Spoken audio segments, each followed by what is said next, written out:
फारूक, सबसे पहले मेरा सवाल आपसे ये कि यही वो तमाम लोग हैं, ये वो चेहरे जिन्हें हम बेनकाब कर रहे हैं, यही वो लोग हैं जो नहीं चाहते हैं कि आगे की तरफ बढ़े कश्मीर, पूरे देश के साथ जुड़े, इंटीग्रेट हो, ये उसे अलग थलग ही रखना चाहते हैं और जो राजनीतिक रोटियां लोग सेकते हैं उन्हीं की राह पर आगे बढ़ रहे हैं।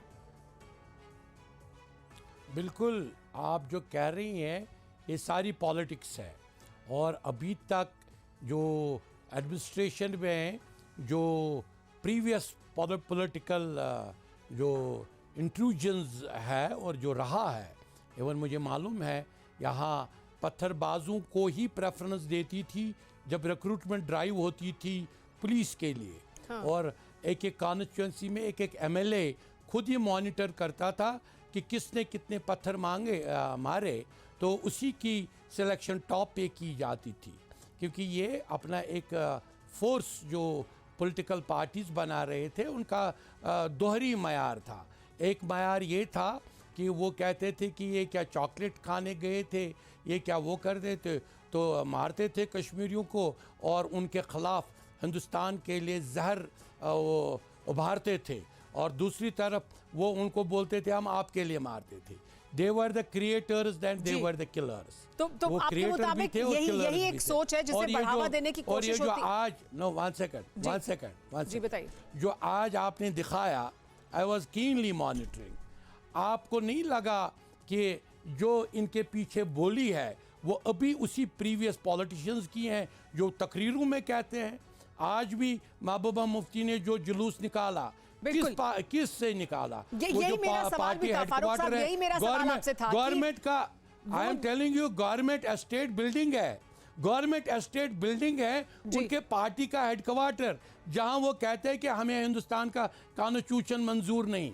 और ये जो अपने पॉलिटिकल पार्टी वालों को कहते हैं, यही बड़ी बात है। देखिए यही बड़ी बात है कि वो एक सोच जिसको वो चाहते हैं कि भारत से लोगों के मन में ऐसी भावना रखी जाए कि देश से उनको अलग रखा जाए। 370 खत्म होने के बाद भी वहां पर जमीन पर ऐसे तमाम लोग मौजूद हैं जो कानूनन जो सही नहीं है वो अभी भी कर रहे हैं। सुशील पंडित जी, ये कैसे दूर होगा? ये जो हम जमीन पर देख रहे हैं कि आपने कानून बना दिया सरकार ने ताकि पूरी तरह से इंटीग्रेशन हो, उसके लिए आपको पैन और आधार की जरूरत है अगर आप जमीन खरीदना चाहते हैं, लेकिन वहां देखिए जो तहसीलदार बैठे हैं वो किस तरह से बाधा डाल रहे हैं। ये बाधाएं कैसे दूर होंगी? और ये जो सोच है, ये जो बढ़ावा उन्हें मिलता है, दरअसल इसकी जड़ कहां पर है?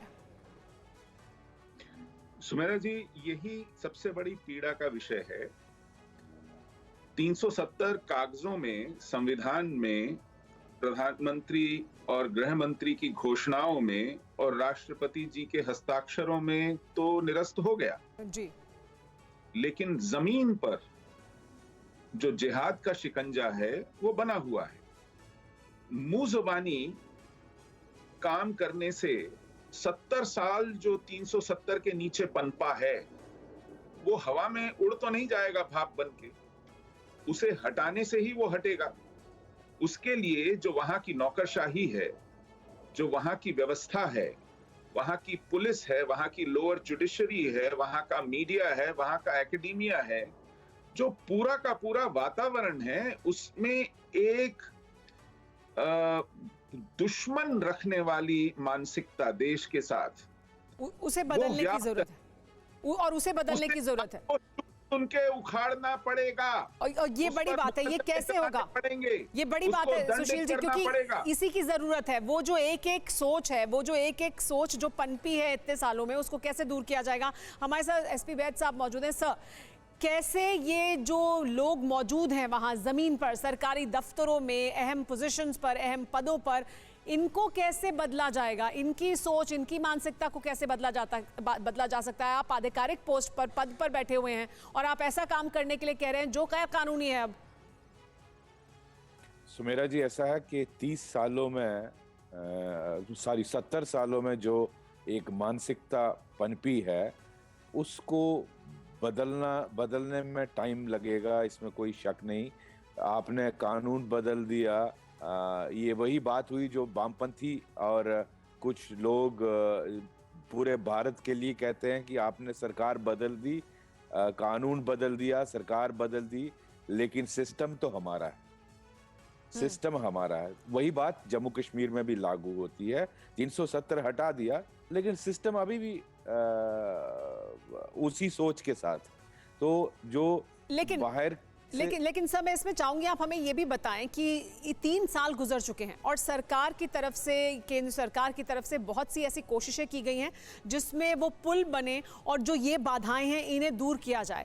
क्या कदम अभी तक उठाए गए कि ये जो ज़मीनी स्तर पर बाधा डालने वाले लोग हैं, इस तरह की सोच को आगे बढ़ाने वाले लोग हैं जो सिर्फ ये कहते हैं कि कानूनन आपने 370 बदला है, ज़मीन पर नहीं बदलेगा, उनको वीड आउट करने के लिए या उनकी सोच को बदलने के लिए क्या कदम अभी तक उठाए गए हैं?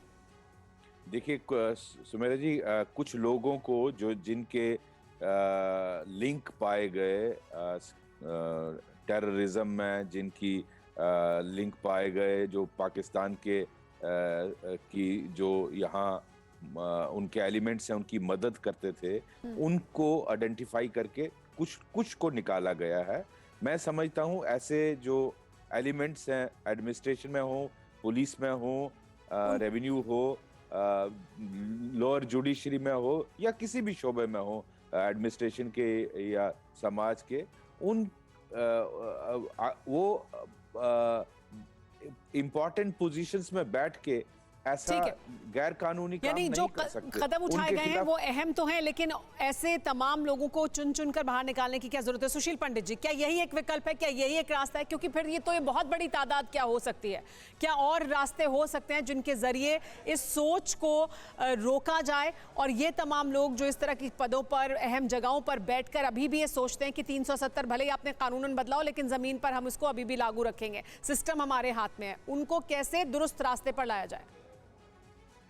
सुमेरा जी, अगर कोई कैंसरस ट्यूमर है और आप कहते हैं बिना ऑपरेशन किए होम्योपैथी से इलाज कर लिया जाए तो क्या चल जाएगा? कैसे चलेगा? ये फैलेगा, ये और जल्दी आपकी जिंदगी खत्म करेगा। इसको जल्द निकालना पड़ेगा, इसको स्कूप आउट करना पड़ेगा। यहां पर अनकॉम्प्रोमाइजिंग एक एटीट्यूड चाहिए। आप इनके दिल नहीं जीत सकते, आप इनकी मानसिकता नहीं बदल सकते। ये भीतर से देश को खोखला करने वाले लोग अहम पदों पर बैठकर आपकी नीतियों को विफल करते हैं, आपके पूरे के पूरे कार्यक्रम को विफल करते हैं। और अगर आप इनका दिल जीतने यानी पूरी तरह से जड़ से खत्म करना होगा, सख्त एक्शन लेना होगा। वो तमाम चेहरे जो TV9 भारतवर्ष ने बेनकाब किए हैं उनके खिलाफ भी सख्त एक्शन की जरूरत है।